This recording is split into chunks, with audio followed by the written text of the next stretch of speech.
Hello and welcome to the garden. Well, I've been doing a lot of videos lately where I've been just planting stuff out. Because of the cold weather, there was a backlog of plants to put out, and actually I've still got quite a few to go in. I suppose I'm running a couple of weeks behind, and I think that's probably true of many gardeners this season because the weather has been a little bit dodgy. But today it's sowing again, and my sowing station has been relegated to our smallest greenhouse now, and it's a little bit cramped in there, so I'm very sorry if I can't get the ideal camera angle. In these close quarters, I'm afraid you can either see me or the pot, so the pots it is for now.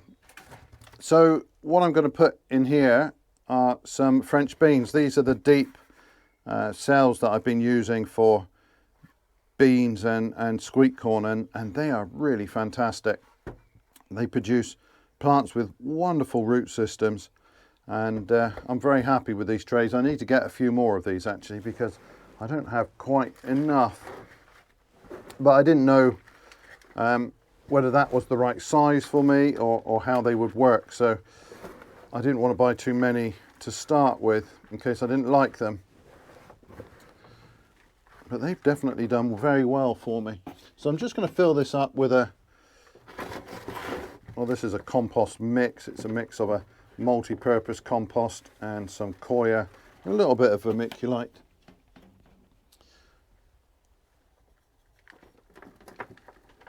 I'm just filling this lightly. I'm not pressing it down at the moment. I will do that shortly.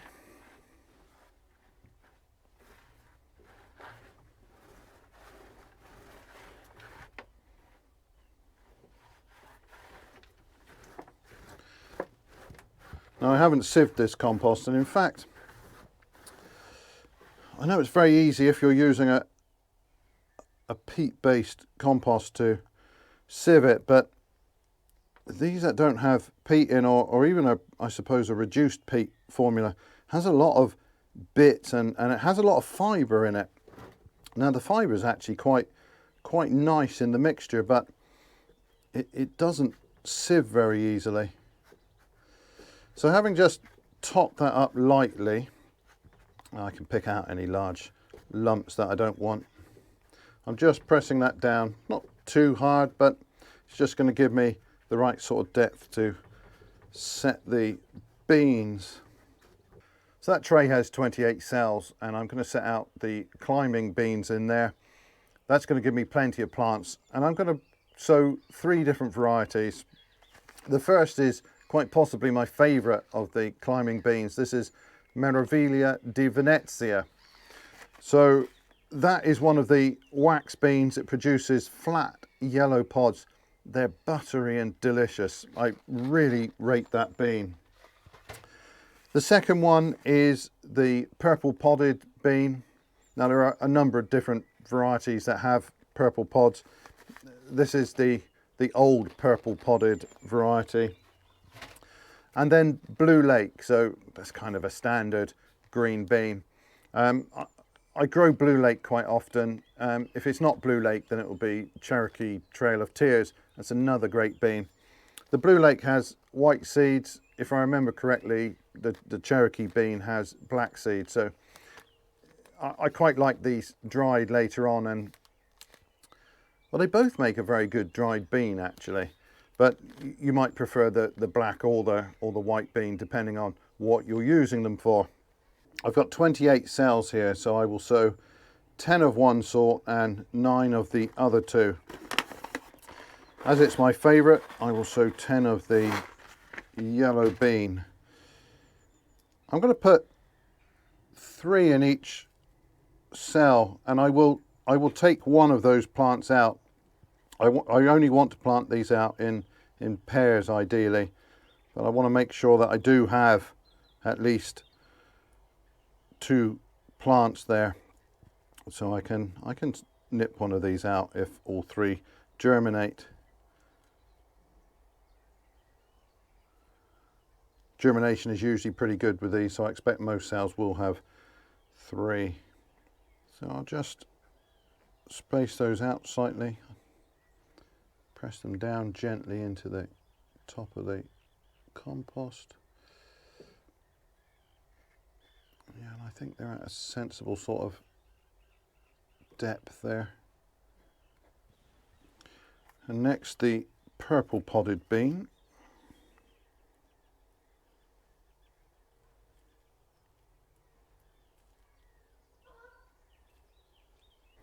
And finally, Blue Lake.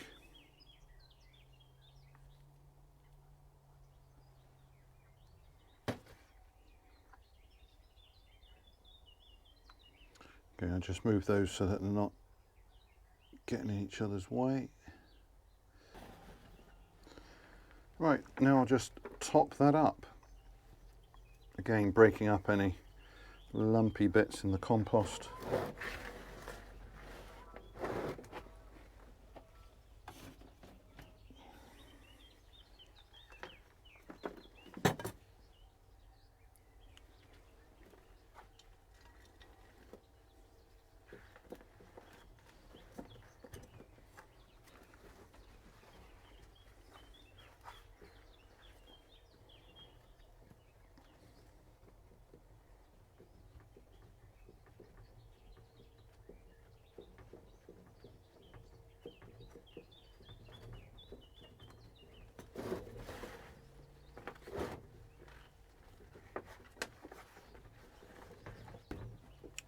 So I'll give those a really good soaking, and I will find a place in one of the other greenhouses, or maybe in the polytunnel, for that to stay until they're ready to plant out. So next up is sweet corn.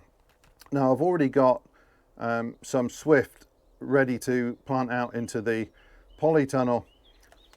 They're not quite large enough for my taste. I want them to grow on a little bit more before I set them out, but it won't be too long. Maybe I'll set them out next week. But I'm also growing two varieties outdoors this year. One is Golden Bantam, and that's what I'm sowing today. And the other is Stoll's Evergreen. Now that one is new to us. We've grown Golden Bantam quite a few times before, and that gives really tasty corn. But I'll be very interested to see how Stoll's Evergreen does this year, and to see whether that's one we want to add to our regular seed list. Now, if you've seen previous videos, you'll know that I don't grow many hybrids.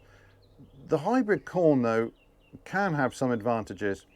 It tends to be sweeter, perhaps a little too sweet for my taste, but it keeps those sugars for much longer than the open pollinated corn. So all the old varieties, they really want to be cooked as soon as possible after harvest. Those sugars turn to starch rather quickly. But on the other hand, they do have a really great flavour. They have much more of the corn taste to them rather than just sweetness. So I'm a little bit undecided as to whether I will continue to grow hybrid corn. There are other advantages to the modern varieties. They tend to be shorter in stature and quicker to harvest. So there's some sense in setting out the early hybrid corn under cover, and that's going to help me get a much earlier harvest. And then those that I set outdoors, and they're going to be these old varieties, they should crop some time after the hybrid corn is already done with. Now it's a little bit difficult to find reliable information on how long these will take to mature. Different sites list different figures, and I couldn't find both varieties because not many people are growing these open pollinated sorts, so I couldn't find both of those varieties listed on the same site where the comparison might be more sensible. So it's a bit of a guess, but from what I can tell, I think the Golden Bantam might be just a little bit faster than Stoll's Evergreen, which is why I'm sowing this one first. It doesn't make a huge difference, but I would like to stagger the crop if I can. So this one's a little bit quicker, and I'll sow it at least 1 week ahead, maybe, well, we're kind of mid-May now, so at most 2 weeks ahead of the other, and then hopefully the harvest will come, say, 3 weeks apart. That would be ideal, but we'll have to see how that plays out later in the year. Now, I don't have a huge amount of space for the sweet corn. I would love to be able to plant more of it. I probably only need 16 plants, 20 at the most. And I've got a 28 cell tray here, so I will plant that entire tray, and that will allow for some that don't germinate and others that look a little bit ropey, and I can pick the best 16 or 20 plants from those. So the same procedure again, I'll just press these cells down a little bit.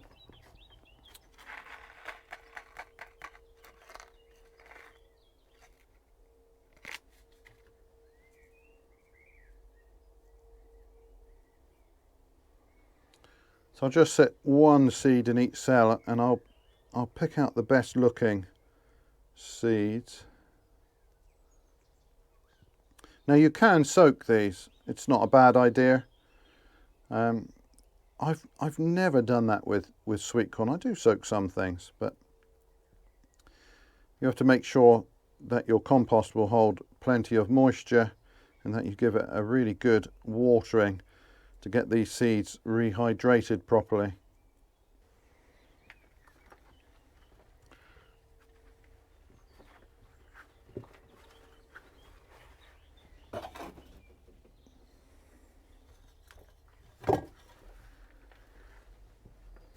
Just press that soil down a little bit. It's quite light, this mixture.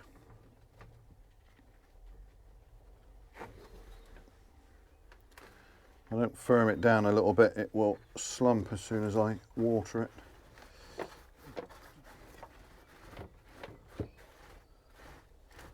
Just brush the lumpy stuff off the top.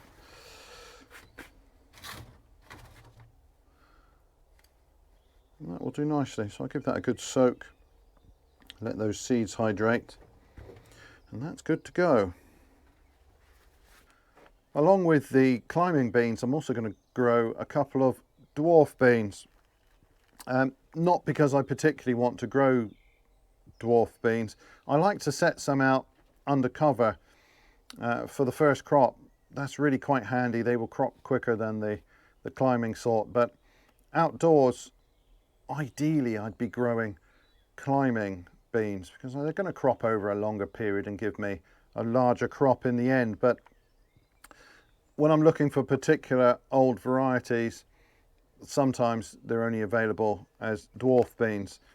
So the first is a Borlotto bean, and there are other varieties, of course, that are climbing sorts, but this one is a dwarf. This is Saluggia. And the second is the Flageolet Chevrier. Now, that's a classic old bean. It's generally, you can take them when they're young and before the beans have swelled up, and you can allow them to dry as well. But I think traditionally it's taken in that intermediate stage. So when the beans have formed, but when they're still fresh, and that's a classic old green bean. Now I don't have any more of the deep cells to set these out in, so I'm going to resort to, well, quite reasonable sized pots. It would be nicer if they were perhaps a little bit deeper, but I've used these for starting off the beans in the past, and they've been okay. So I start with the Borlotto beans.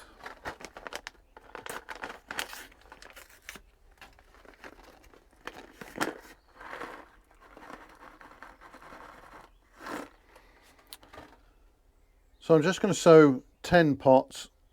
I may or may not have space for all of those. I'm going to set 3 beans in each pot. And these I probably won't thin. And as I'm sowing these, I'm always looking for seed that don't look quite right. So this one here is a miserable specimen. It doesn't look happy at all. So I'll just get rid of that. I only want good looking seed. Most of these look great. So now I just want to push these into the soil a bit.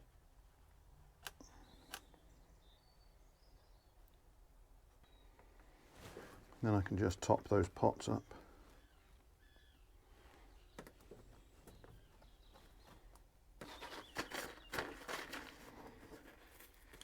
So exactly the same process for Chevrier, 3 beans per pot.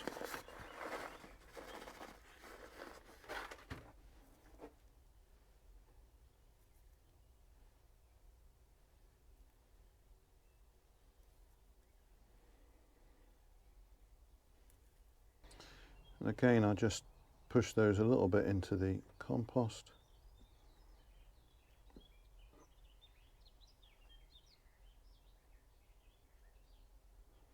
Making sure the seeds are spaced out as I do.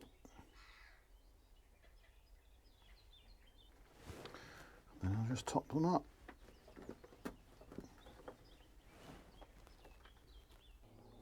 Earlier in the year, I started off some chives in small pots.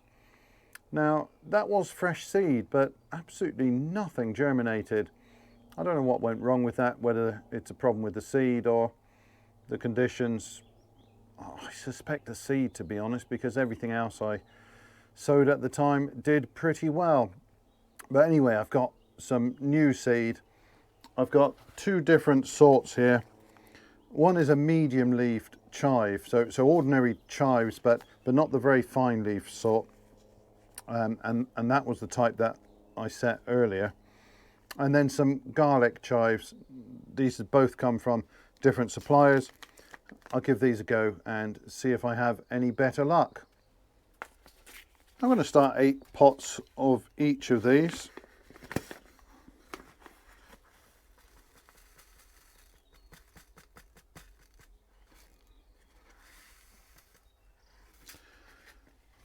And I'm just going to sprinkle a little bit of seed over the top of each pot. These will form clumps that in time can be split up and propagated. So I don't need to start them too thick. It's the ordinary chives.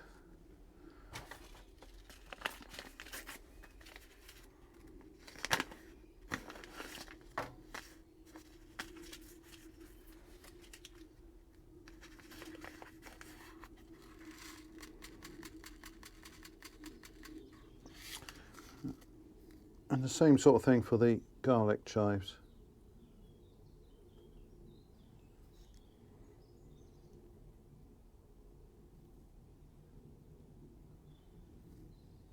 And again, I'll just cover the pots and they're good to go.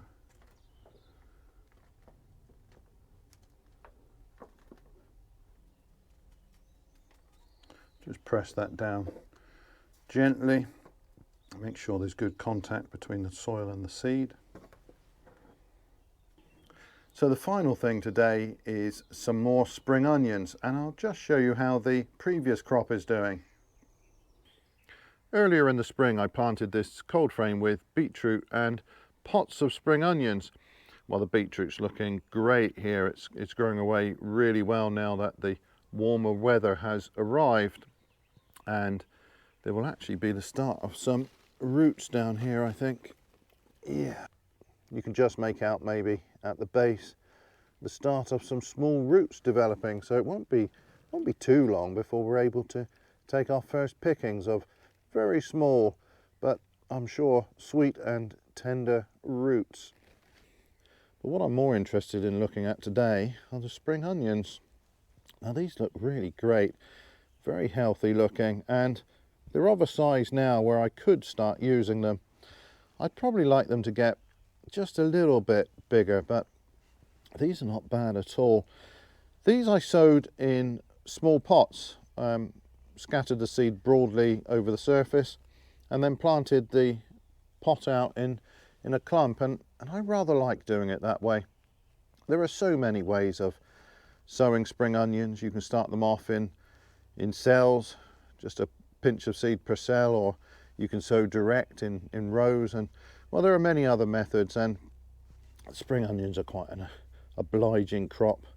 They will thrive in a wide variety of conditions, but I do quite like starting them off in the pots and then planting them out in these nice large clumps. They seem to grow quite well that way.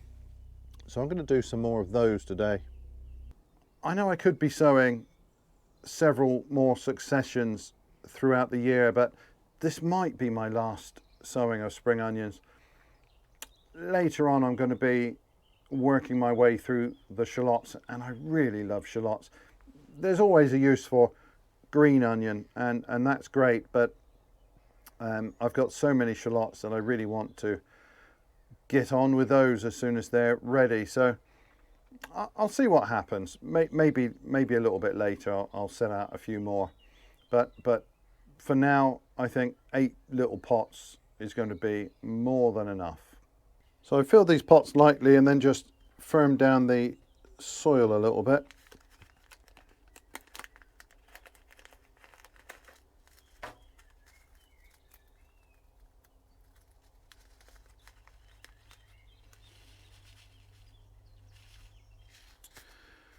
Now I just want to broadcast some seed across the top.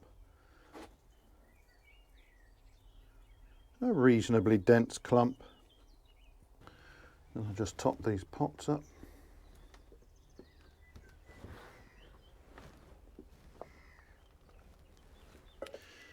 The climbing beans and the sweetcorn have been standing in a tray of water for a while now, but everything else needs a good soaking.